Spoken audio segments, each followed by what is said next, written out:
Hi guys, cinematic reactions के एक और वीडियो में आप सभी का स्वागत है। दोस्तों, आज की वीडियो में हम बात करेंगे एक्सट्रैक्शन मूवी की स्टोरी के बारे में। इसे डायरेक्ट किया है सैम हारग्रेव ने और इसमें लीड में है Chris Hemsworth, Golshifteh Farahani, Randeep Hooda, Sam Hargrave, Rudraksh Jaiswal, Priyanshu Painyuli जैसे स्टार्स। तो चलिए शुरू करते हैं इस मूवी को। मूवी की शुरुआत में हमें ढाका का ब्रिज दिखाया जाता है और इसकी एंडिंग भी इसी ब्रिज पर होती है। यहाँ पर काफी चीजें बर्बाद हो गई है। यही टाइलर एक की एंट्री होती है जो बांग्लादेश की आर्मी को मारते हुए आगे बढ़ रहा है। इस दौरान इनको एक गोली लग जाती है और वो जमीन पर गिर जाता है, लेकिन फिर भी टाइलर हार नहीं मानता और अपने गन को रिलोड करता है और फिर से जंग के लिए तैयार हो जाता है। अब हमें एक फ्लैशबैक स्टोरी दिखाई जाती है, यानी कि 2 दिन पहले मुंबई में। यहाँ एक लड़के से हमारी पहचान कराई जाती है जिसका नाम है ओवी महाजन। ये लड़का जहाँ भी जाता है वहाँ उसके पीछे सिक्योरिटी हमेशा 24 घंटे मौजूद रहती है, क्योंकि ये एक डॉन का बेटा है जो फिलहाल सलाखों के अंदर है। जब ओवी स्कूल से घर पर आता है तभी यहाँ साजू से डांटता है और पूछता है कि घर आने में इतनी देर कैसे हो गई। दोस्तों, यहाँ पर साजू ओवी का बॉडीगार्ड है। उसी रात ओवी घर पर काफी बोर होता है, तभी वो अपने दोस्तों को मैसेजेस करता है। यहाँ उसके दोस्त उसे एक क्लब में बुलाते हैं। यहाँ ओवी साजू से छुपते छुपाते क्लब में चला जाता है। यहाँ पर ओवी और उसके दोस्त थोड़ा बहुत पार्टी करते हैं। इसके बाद ओवी और उसका एक दोस्त क्लब के बाहर आकर स्मोकिंग करते हैं।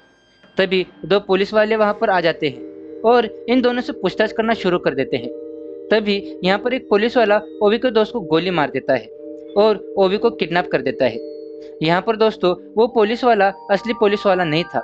अब ये बात ओवी महाजन के पिताजी को पता चल जाती है। ये सुनने के बाद वो साजू पर चिल्लाने लगते हैं और साजू को धमकी देते हुए कहते हैं कि किसी भी हालत में मुझे मेरा बेटा चाहिए, उसे जल्दी लेके आओ। ओवी को किडनैप करने वाला बांग्लादेश का एक बहुत बड़ा डॉन है जो इंडिया पर भी कब्जा करना चाहता है। यहाँ में साजू की थोड़ी पहचान कराई जाती है। साजू एक फॉर्मर स्पेशल फोर्स सोल्जर है जो ओवी के पिताजी के लिए काम करता है।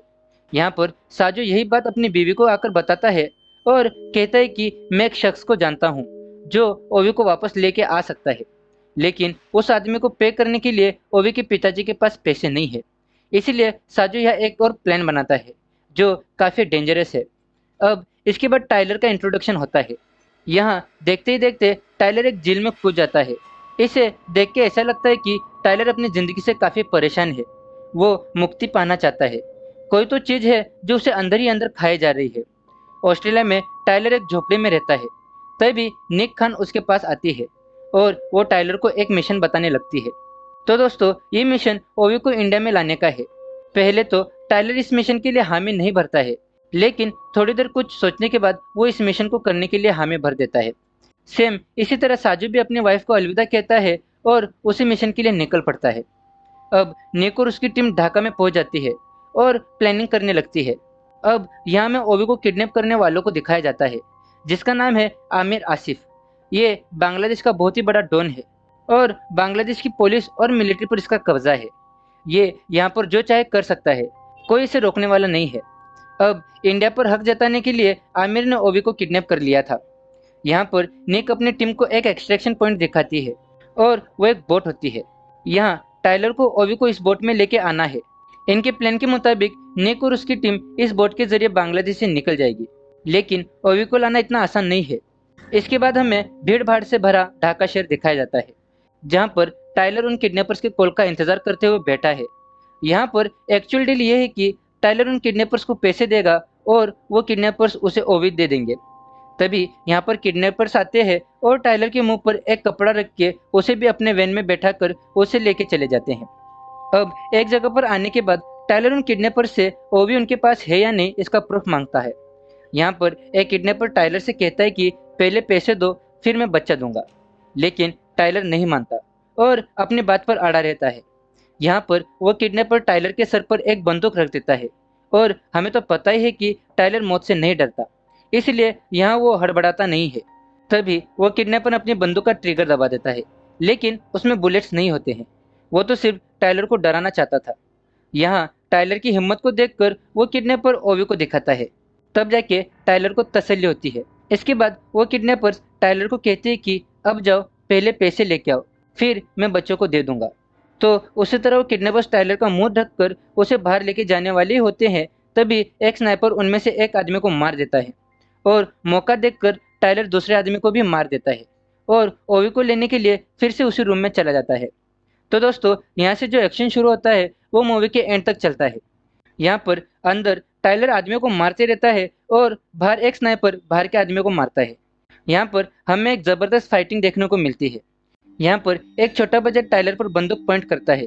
यहाँ हम देख सकते हैं कि उसे बंदूक को ढंग से पकड़ना भी नहीं आ रहा है। यहाँ टाइलर उस बच्चे से बंदूक ले लेता है और उसे जाने देता है और ओवी को लेकर वहां से निकल जाता है। अब हमें इस मूवी के विलन को दिखाया जाता है जो काफी काम है। इसके पैसों को कुछ बच्चों ने चुरा लिया था, इसीलिए आमिर उन बच्चों में से एक एक करके उन्हें बिल्डिंग से नीचे फेंकने लगता है। तभी उनमें से एक बच्चा सामने आता है और कहता है कि मुझे पता है कि आपके पैसों को किसने चुराया है। इधर एक मोटा आदमी उससे पूछता है कि किसने चुराया। तभी वो लड़का कहता है कि अभी जिसे आपने नीचे फेंका है उसी ने पैसा चुराया था। यहाँ इस बच्चे की डेयरिंग आमिर को बड़ी अच्छी लगती है और वो उसे अपने पास बुला के उसका नाम पूछता है। इस बच्चे का नाम है फरहाद। यहाँ पर आमिर फरहाद को उसकी 2 उंगलियों को काट के देने के लिए कहता है। तभी यहाँ पर एक पुलिस वाला आता है और आमिर को कहता है कि ओवी कैद से भाग गया है। यहाँ आमिर उस आदमी से कहता है कि सारा का सारा बांग्लादेश बंद कर दो। इसी वजह से बांग्लादेश में नाकाबंदी हो जाती है।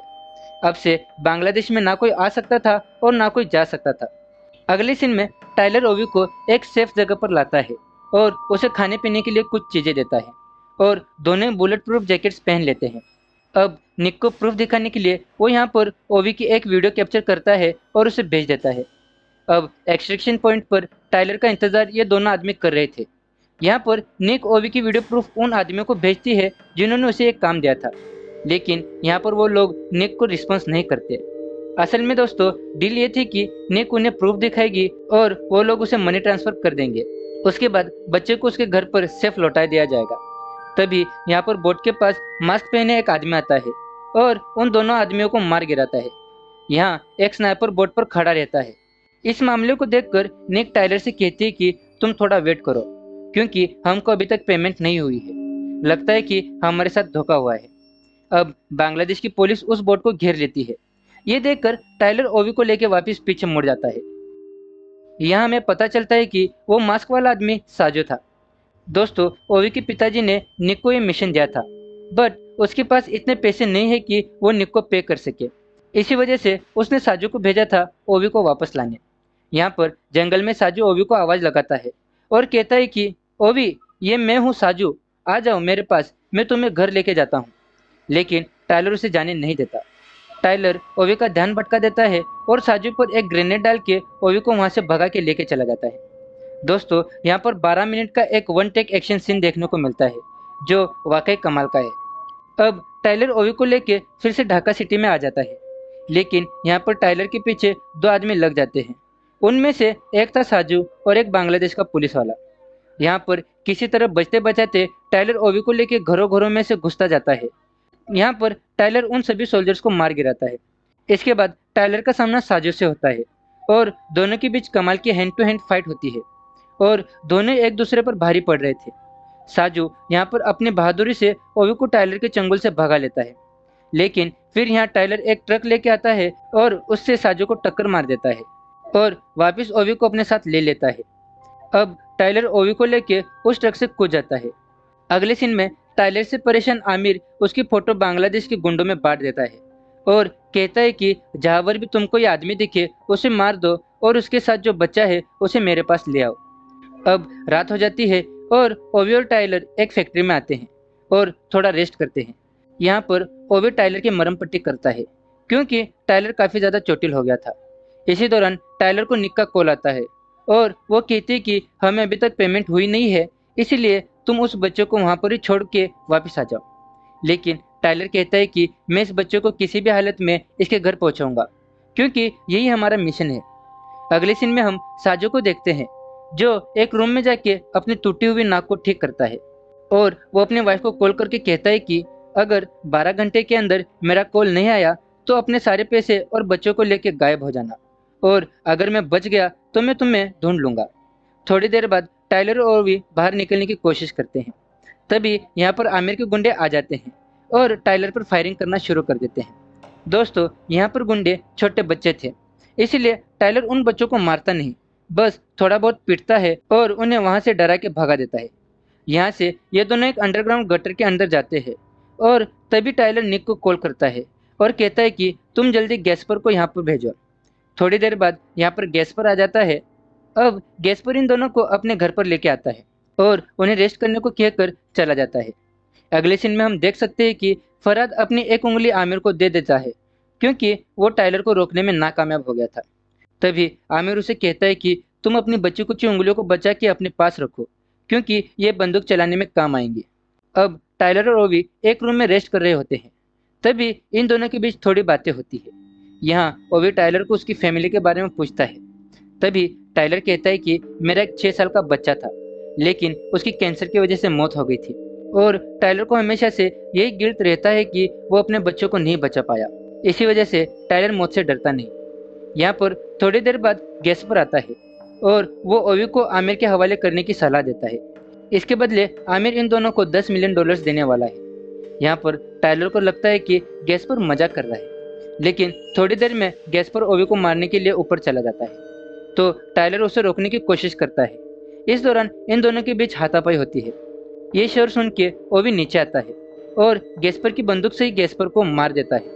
अब टाइलर को पता चल जाता है कि ओवी को बांग्लादेश के बाहर ले जाना नामुमकिन है, इसलिए वो साजू को कॉल करता है और उससे टीम अप करने को कहता है क्योंकि इन दोनों का एक ही मोटिव था, ओवी को बचाना। अब अगली सुबह इन दोनों की मुलाकात होती है। यहाँ पर टाइलर साजू को कुछ बंदूकें और ओवी को दे देता है और कार लेकर वहाँ से निकलने को कहता है। अब मौका देखकर टाइलर बांग्लादेश की पुलिस पर फायरिंग करने लगता है ताकि उनका ध्यान भटक जाए। यहाँ पर साजू एक कार के जरिए ओवी को लेकर निकलने की कोशिश करता है। अब एक जगह पर आने के बाद ये तीनों फंस जाते हैं क्योंकि काफ़ी ज़्यादा ट्रैफिक था, इसीलिए ये तीनों पैदल चलने का डिसाइड करते हैं। अब यहाँ पर टाइलर को मुसीबत में देखकर निक भी जंग में कूद जाती है। अब यहाँ पर एक पुलिस वाला साजू को देख लेता है और उसे रुकने को कहता है। यहाँ पर साजू रुक जाता है और मौका देखते ही सभी पुलिस वालों पर फायरिंग करने लगता है। ओवी को ढूंढने के लिए आमिर अपने चॉपर भी भेज देता है। अब हमें शुरुआत में जो ब्रिज दिखाया गया था उसी ब्रिज पर यह फाइट चालू हो जाती है। काफी देर तक ये लड़ाई चलती ही रहती है। यहाँ पर निक उस चॉपर को उड़ा देती है। यहाँ पर टाइलर एक एक करके सारे आदमियों को मारने लगता है लेकिन इस दौरान साजू पर एक स्नाइपर गोली चला देता है और वो आदमी काफी दूर से स्नाइपिंग कर रहा था। अब ये आदमी एक एक करके निक के टीम मेंबर्स पर स्नाइपिंग करने लगता है। यहाँ पर निक इस आदमी को ढूंढने लगती है। यहाँ पर यह आदमी टाइलर पर भी गोली चला देता है और ये सीन हमें इस मूवी की शुरुआत में दिखाया गया है। अब फाइनली निक को ये स्नाइपर दिख जाता है और वो उसे मार देती है। अब टाइलर को मरता देख ओवी उसके पास आता है। यहाँ पर टाइलर ओवी से कहता है कि जितना जल्दी हो सके तुम इस ब्रिज को क्रॉस कर लो। अगर तुमने इस ब्रिज को क्रॉस कर लिया तो तुम अपने घर पर आसानी से पहुंच जाओगे। और अब टाइलर अपनी जख्मी हालत में खड़ा हो जाता है और लोगों को मारने लगता है। तभी पीछे से एक गोली टाइलर की गर्दन पर लग जाती है। अब टाइलर पीछे मुड़ के देखता है तो हमें पता चलता है कि ये फायरिंग करने वाला फरहाद है। इसी हालत में टाइलर ब्रिज से नीचे पानी में गिर जाता है और निक ओवी को लेके अपने चॉपर से निकल जाती है। अब सीन आगे बढ़ता है 8 महीने बाद, जहाँ पर ओवी अपनी नॉर्मल लाइफ जी रहा था मुंबई में। इसी बीच निक बांग्लादेश आती है और एक बाथरूम में आमिर को मार देती है। अब हमें ओवी दिखाया जाता है जो स्विमिंग पूल से बाहर आता है। तभी उसे एक परछाई दिखाई देती है। ऐसा लगता है मानो टाइलर खड़ा है और इसी सस्पेंस के साथ ये मूवी खत्म हो जाती है। तो दोस्तों, ये थी एक्सट्रैक्शन मूवी। आपको ये मूवी और हमारी वीडियो कैसी लगी आप हमें कमेंट कर बताइए और चैनल पर नए हो तो हमारे चैनल को सब्सक्राइब कीजिए। मिलते हैं आप सभी से आपके अपने चैनल पर किसी और वीडियो में। Till then take care. मुझे अकेला छोड़ के चले जाओगे? हम घर साथ जाएंगे।